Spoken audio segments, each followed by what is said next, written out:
Lino Santos, coordenador do Centro Nacional de Cibersegurança, sobe a palco para uma entrevista em direto conduzida por Rui Damião, diretor da revista IT Security. O conteúdo vai integrar a próxima edição da IT Security. Boa tarde a todos. Bem-vindos à entrevista que já é tradição na nossa conferência. Esta é a terceira vez que o engenheiro Lino Santos vai ser entrevistado para a IT Security e desta vez decidimos dar a voz leitores e nós abrimos um formulário no nosso site onde colocaram várias questões, a maioria relacionada com a NIS 2. Nós já tivemos o Centro Nacional de Cibersegurança, através do Rui Pereira, a falar desse tema, mas eu começava-lhe a perguntar, com a entrada em vigor da NIS 2, quando é que se prevê a transposição da diretiva para a legislação nacional? Bom dia, Rui. Obrigado pelo convite para estar aqui mais uma vez, é um gosto. A transposição da diretiva é um processo que em Portugal começou ainda em 2023 e grande parte do trabalho foi feito durante esse ano de 2023, portanto o Centro contratou um Centro de Investigação da Universidade de Lisboa para preparar e fazer uma avaliação de impacto dessa transposição, digamos, avaliar quais são as novidades, qual é que é o grau de conformidade que o atual regime jurídico já tinha com a NIS 2, e entregamos uma primeira proposta ainda ao anterior governo, que obviamente, tendo em conta aquilo que se passou, foi transitada na pasta de transição para o novo governo, que entendeu, como todos sabem, criar um grupo de trabalho para preparar um novo diploma. Grupo de trabalho esse que apresentou no final do mês passado uma proposta. Agora, esta proposta seguirá o processo legislativo normal, portanto, primeiro com uma ronda de auscultação das diferentes áreas governativas e numa segunda fase no Parlamento. Portanto, isto é uma proposta de lei, portanto, é uma lei aprovada no Parlamento. E esta questão eu considero bastante interessante. Que mudanças, e aqui numa perspectiva prática e cultural, e não tanto naquilo que são as obrigações, de facto, da diretiva, é que o Centro Nacional de Cibersegurança espera ver das entidades abrangidas pela NIS 2, em comparação com a abordagem da NIS, digamos assim, original? Sim, é uma excelente pergunta. Como sabem, a abordagem que nós temos no atual regime jurídico prevê a implementação de um conjunto de medidas e controlos de cibersegurança numa abordagem baseada no risco. Portanto, a obrigação é que aquilo que são as entidades ou os prestadores de serviços essenciais, na terminologia atual, façam uma análise de risco numa base anual e implementem um conjunto de medidas adequadas para mitigar esses riscos ou, digamos, reduzir esse risco a um nível aceitável. Uma das novidades que queremos introduzir neste processo é trazer um pouco mais de previsibilidade para as organizações. Temos, obviamente, um alargamento, vamos ter que lidar, provavelmente, com 10 vezes mais entidades do que temos no atual regime jurídico, e tivemos uma preocupação, aliás, foi a orientação do Sr. Ministro da Presidência, para, de alguma forma, simplificar e tornar, digamos, mais simples para as organizações estarem conforme esta lei. Portanto, uma grande alteração que nós vamos ter com certeza, a não ser que o Parlamento altere a lei, a proposta de lei, note-se, é termos uma abordagem, vamos chamar uma abordagem a dois tempos.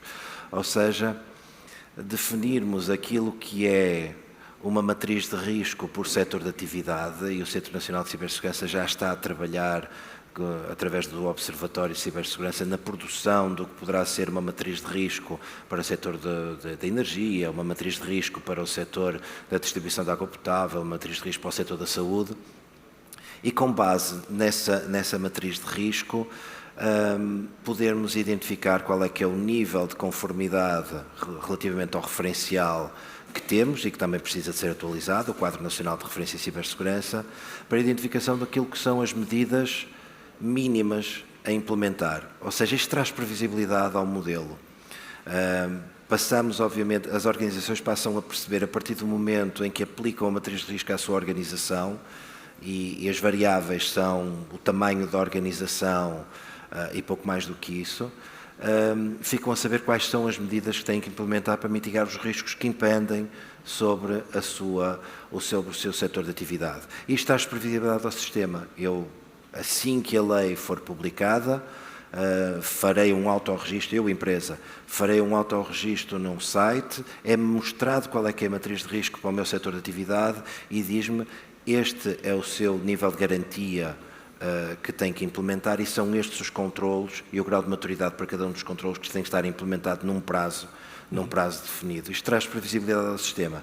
Como é que temos aqui a segunda fase? A segunda fase serve para tratar o risco residual, ou seja, é óbvio que há entidades que são diferentes na dimensão e diferentes no grau de exposição aos agentes de ameaça. Aquilo que nós vamos fazer é definir o que é o mínimo, mas depois as organizações ainda assim têm que fazer uma análise de risco residual e implementar, se necessário, medidas adicionais se tiverem, obviamente, uma grande exposição ou um risco diferente daquele que está harmonizado por todas as empresas do setor. Uma outra questão colocada pelos nossos leitores tem a ver com os recursos humanos e a questão em si é se há recursos humanos suficientes para fazer face à necessidade de supervisão e de fiscalização das entidades abrangidas pela NIS 2. É uma pergunta matreira. Efetivamente, a diretiva traz desafios para as organizações, obviamente, principalmente por causa do alargamento. Eu acho que, do ponto de vista da abordagem, como referi, vamos ter uma abordagem mais simples, mais previsível e com um nível de proporcionalidade mais adequado, mais certeiro, mas também traz aqui um grande desafio para as autoridades. E eu refiro a autoridades porque, com o alargamento do número de setores, porventura vamos ter que alterar o modelo de governance ou de governação da cibersegurança para alguns setores específicos, ou seja, os setores que já têm hoje tradição de supervisão, regulação e supervisão na área da cibersegurança vão ter um papel ativo no âmbito deste novo regime jurídico de segurança do ciberespaço. É óbvio que cada uma destas entidades que têm responsabilidades de regulação e de supervisão tem que ver os seus recursos humanos e os seus instrumentos capazes de lidar, volto a dizer, com 10 vezes mais entidades do que temos hoje.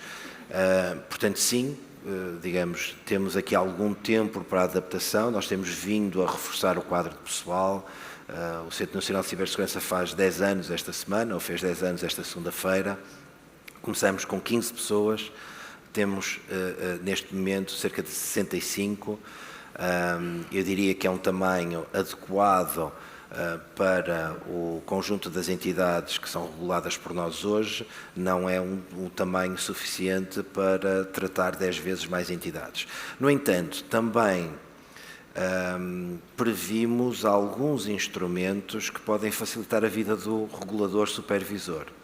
Por exemplo, vai haver uma forte aposta em esquemas de certificação para verificação ou para apuramento de presunção de conformidade através do mercado e do mercado de certificação, ou seja, aquilo que nós temos de ter pronto quando a lei estiver publicada e quando lançarmos o site de autorregistro, também é um conjunto de esquemas de certificação que possam ser usados no mercado para obter presunção de conformidade com a lei. Ou seja, isto de alguma forma também vai facilitar a vida do regulador, porque aí recebe um papel a dizer que uma entidade certificadora, um trusted third party, fez o trabalho de verificação e não encontrou nada de desconforme.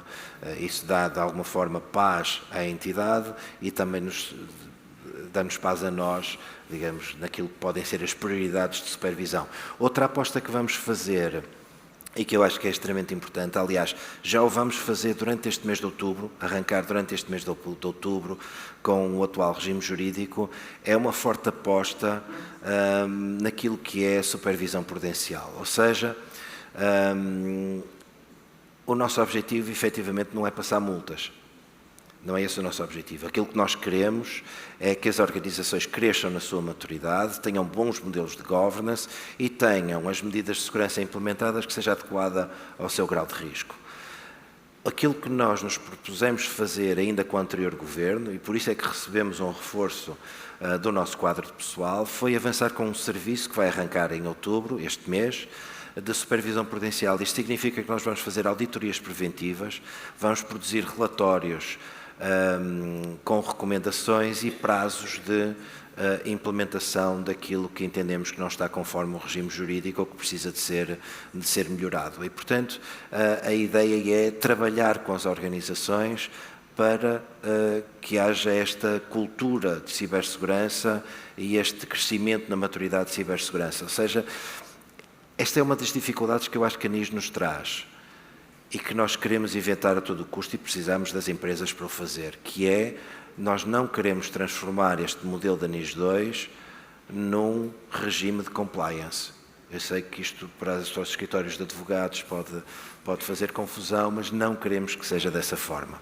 Queremos que as empresas cresçam na sua maturidade, queremos que as empresas tenham os meios, os recursos, que a cibersegurança esteja colocada ao nível da decisão de topo, e a NIS é clara quanto a isso, responsabilizando a administração pela não conformidade, e não uma mera checklist em que alguém, 2 meses antes de haver uma auditoria, vai lá verificar que está tudo certinho e a papelada está toda direita.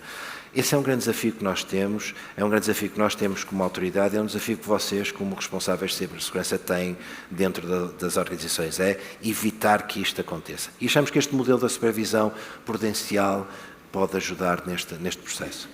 Eu creio que esta será a última questão, e esta questão eu pelo menos não a entendi como sendo ligada à NIS 2.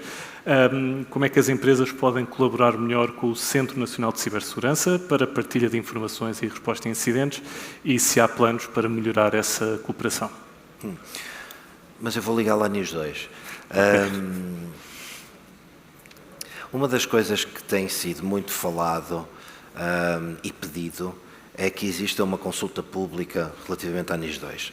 Bem, antes de mais, isto é uma decisão política do processo legislativo. Se o Governo assim entender, assim o fará. Aquilo que eu gostava de dizer aqui é que a transposição da diretiva cria um quadro regulatório.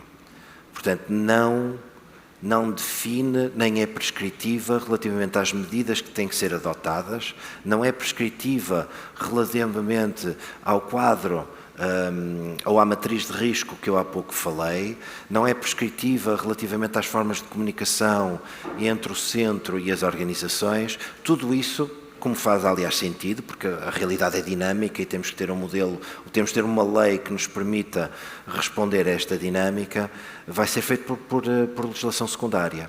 E essa legislação secundária, como é óbvio, terá consulta pública. Estamos a falar de Código de Processo Administrativo, como uma entidade administrativa independente tem a obrigação de o fazer. Qualquer regulamento que saia com estas medidas, com estas formas de comunicação, com a definição das matrizes de risco, isto vai ser sujeito à consulta pública. Mas mais do que isso, aquilo que nós queremos ter, e já temos em parte, são comunidades de cibersegurança setoriais, e já temos para a área da saúde, já temos para a área da energia, já temos para a área da distribuição de água potável, já estamos a criar agora para o setor da aviação. Queremos ter comunidades setoriais que vão trabalhar connosco na definição destes documentos. Portanto, aqui queria deixar aqui uma palavra como é que eu ia dizer, de apaziguamento relativamente a esta necessidade do que é que vem com a diretiva NIS, digamos, aquilo que vai de facto na prática implicar as organizações vai ser tratado em legislação secundária e vai ser trabalhado com as diferentes comunidades de cibersegurança. Os esquemas de certificação que eu referi já estão hoje a ser trabalhados com a Aliança para a Cibersegurança. A cibersegurança do supply chain está a ser trabalhado com a Aliança para a Cibersegurança. Portanto, sim, nós temos essa necessidade de trabalhar convosco e contamos convosco na definição do que é o melhor modelo para a implementação desta diretiva. Portanto, consegui ligar a pergunta. Muito obrigado, o nosso tempo já terminou. Muito obrigado mais uma vez e vamos seguir com o nosso programa. Obrigado. Obrigado.